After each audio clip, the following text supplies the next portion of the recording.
আমরা আজকে অদ্ভুত রকমের একটা প্রোনাউন নিয়ে আলোচনা করব। অর্থাৎ তোমরা আজকে একটা অদ্ভুত প্রোনাউন সম্পর্কে জানতে পারবা, সেটা হচ্ছে এমফেটিক প্রোনাউন। অনেক প্রোনাউনের নাম শুনছো, কখনো কি এমফেটিক প্রোনাউন শুনছো?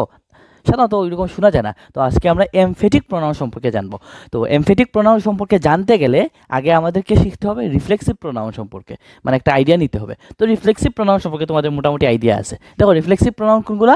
যে প্রোনাউনগুলোর সাথে সেলফ অথবা সেলফস যুক্ত থাকে ওগুলো হচ্ছে রিফ্লেক্সিভ প্রোনাউন। যেমন মাই সেলফ, আওয়ার সেলফস, তারপরে himself, herself, themselves, এই যেগুলা এগুলো হচ্ছে রিফ্লেক্সিভ প্রোনাউন। এই রিফ্লেক্সিভ প্রোনাউনগুলাই কি হইতে পারে?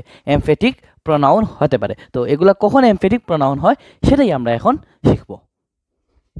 আচ্ছা, আমাদেরকে প্রথমত জেনে নিতে হবে এমফেটিক প্রোনাউন। এই যে এমফেটিক শব্দটা, এইটা কই থেকে আসছে? এমফেটিক শব্দটা যদি এটা বুঝি তাহলে আমাদেরকে এমফেটিক প্রোনাউন সম্পর্কে বুঝতে সুবিধা হবে। তাহলে এমফেটিক শব্দটা আসছে এমফাসাইজ থেকে। কই থেকে আসছে?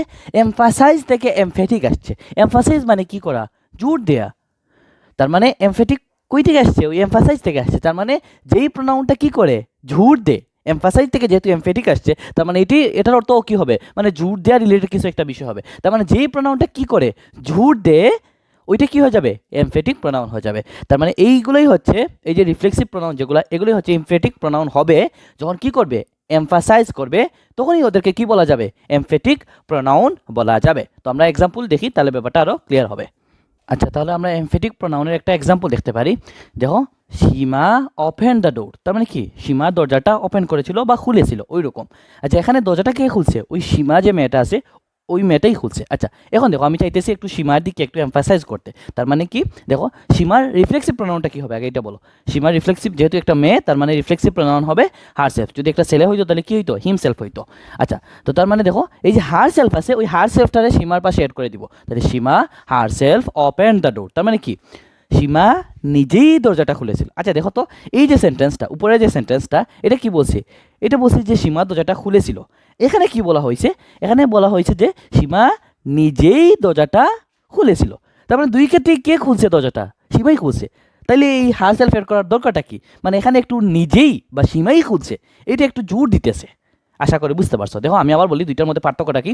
সীমা ওপেন দ্য ডোর, তার মানে কি? সীমা দরজাটা খুলেছিল, ওপেন করেছিল, ওই রকম। আর যদি বলি সীমা হারসেলফ ওপেন দ্য ডোর, তার মানে কি? সীমা নিজেই দরজাটা খুলেছিল। তার মানে এই যে হারসেলফটা কি করতেছে? ওই সীমা যে খুলেছিল, ওই সীমার দিকে একটু জোর দিতেছে, যেহেতু এমফাসাইজ করতেছে, সেই জন্য এই হারসেলফটাকে কি বলবো আমরা? এমফেটিক প্রোনাউন বলবো। যেহেতু এমফাসাইজ করতেছে, সেই জন্য এটাকে কি বলবো? এমফেটিক প্রোনাউন বলবো। এমফেটিক প্রোনাউনের আরেকটা এক্সাম্পল দেখা যাক। দেখো এখানে একটা সেন্টেন্স দেওয়া আছে, উই অ্যারেঞ্জ দ্য প্রোগ্রাম। তার মানে কি? আমরা এই প্রোগ্রামটা অ্যারেঞ্জ করেছিলাম। আচ্ছা, তার মানে কি? এই অ্যারেঞ্জটা কে করছে? আমরা করছি। তার মানে এখানে কর্তা কিন্তু আমরা, এটা খেয়াল রাখবা। আরেকটা দেখো, উই যদি আমার উই এর রিফ্লেক্সিভ প্রোনাউন কি? উই এর রিফ্লেক্সিভ প্রোনাউন কিন্তু আওয়ার সেলফস। যেহেতু প্লুরাল, উই মানে তো আমরা, আমরা মানে তো প্লুরাল। প্লুরাল হইলে ভিইএস হয় লাস্টে, এটা খেয়াল রাখবা। তাহলে উই আওয়ার সেলফস কি হবে? Arrange the program. তার মানে এই সেন্টেন্সের সাথে এই সেন্টেন্সের পার্থক্যটা কোথায়? শুধু উই এর সাথে এখানে আওয়ার সেলফস অ্যাড করছি, এর বাইরে সবগুলোই সেম কিন্তু। তার মানে এই যে আওয়ার সেলফস কেন অ্যাড করলাম? উই অ্যারেঞ্জ দ্য প্রোগ্রাম, তার মানে আমরা প্রোগ্রামটা অ্যারেঞ্জ করেছিলাম। আর যদি বলি we ourselves arrange the program, তার মানে কি? আমরা নিজেরাই এই প্রোগ্রামটা অ্যারেঞ্জ করেছিলাম। দেখো দুই ক্ষেত্রেই কিন্তু আমরা করছি। এই যে অ্যারেঞ্জ করা, এটা আমরাই করছি। কিন্তু দ্বিতীয় সেন্টেন্সের ক্ষেত্রে কি বললাম? যে আমরা নিজেরাই। এই যে নিজেরাই দ্বারা কাদেরকে বুঝাইছি? মানে আমাদেরকেই বুঝাইছি। তার মানে আমাদের দিকে একটু জোর দেওয়ার চেষ্টা করতেছি, যেহেতু এই আওয়ার সেলফসটা কী করতেছে? মানে এই উই এর পাশে বসে উইকে এমফাসাইজ করার চেষ্টা করতেছে। যেহেতু এমফাসাইজ করতেছে, এই জন্য এই প্রোনাউনটাকে আমরা কি বলবো? এমফেটিক প্রোনাউন বলবো। তার মানে আশা করি ব্যাপারটা বুঝতে পারছো। তার মানে এমফেটিক প্রোনাউন কি, মানে কোনগুলা? এমফেটিক প্রোনাউনগুলো হচ্ছে রিফ্লেক্সিভ প্রোনাউনগুলাই এমফেটিক প্রোনাউন হয়। যখন কি হয়? সাবজেক্টের পাশে বসে সাবজেক্টকে জোর দেওয়ার চেষ্টা করে, তখন ওইগুলোকে আমরা কি বলবো? এমফেটিক প্রোনাউন বলবো। আচ্ছা, এমফেটিক প্রোনাউনের সাথে রিফ্লেক্সিভ প্রোনাউনের একটা পার্থক্য আছে।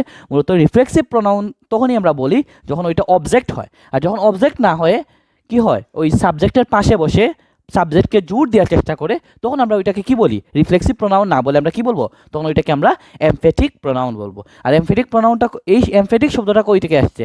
এমফাসাইজ থেকে এমফেটিক আসছে। তার মানে জোর দিয়ে যে প্রোনাউনটা, ওইটাই হয়ে যায় কি? Emphatic pronoun.